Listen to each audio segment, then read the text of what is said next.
यूँ तो परमात्मा की सभी रचनाएं बड़ी सुंदर हैं, श्रेष्ठ हैं, उन सब में परमात्मा की झलक दिखाई देती है।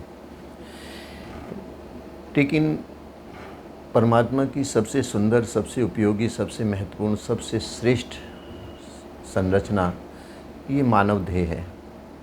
और परमात्मा के द्वारा दिया हुआ हम जीवात्मा को सबसे सुंदर उपहार ये मानव देह है।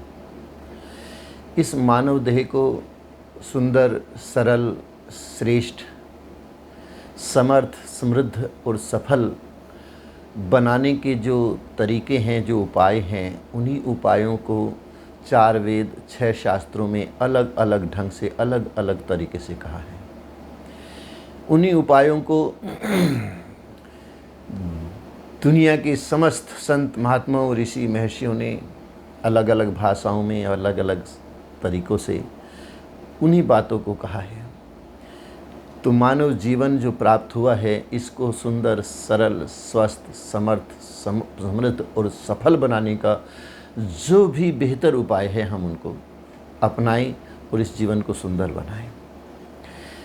उनमें वेद शास्त्रों का कुछ सार रूप हम यहाँ चर्चा करेंगे कि मनुष्य जो है उसमें सुखी हों, जो नहीं है उससे दुखी ना हो। ये मानव जीवन की सबसे बड़ी विडंबना है कि हम जो है उसका सुख नहीं भोग पाते, जो नहीं है उसका दुख भोगते हैं। जो है ही नहीं, दुखी हम उससे हैं। जो स्वयं के पुरुषार्थ का है वही मनुष्य के अनुकूल होता है, वही सुखद भी होता है और वही अच्छा भी होता है। तो हम केवल अपने पुरुषार्थ, अपनी द्वारा मेहनत से प्राप्त वस्तु को ही अपने ध्यान में रखें।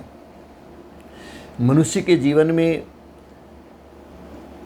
वह पदार्थ जो उसके लिए सुखद हो सकता है वो वही होगा जो उसके पुरुषार्थ का होगा। बिना पुरुषार्थ के किसी भी खैरात से प्राप्त वस्तु वो कभी अपनी नहीं हो सकती, वो अपने लिए नहीं हो सकती। वैसे तो संसार को परमात्मा ने मेरे लिए नहीं बनाया है, मेरी इस संसार के परोपकार के लिए, परोपकार की भावनाओं के लिए संसार के पदार्थों को परमात्मा ने मुझे प्राप्त कराया है।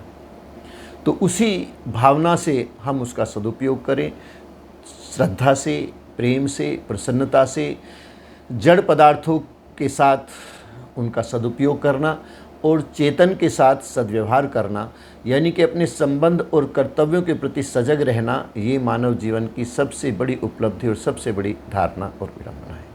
तो हम उसका पालन करें तो निश्चित रूप से हम इस मानव जीवन को सुंदर, स्वस्थ, सरल और सहज बना सकते हैं। ओम शांति।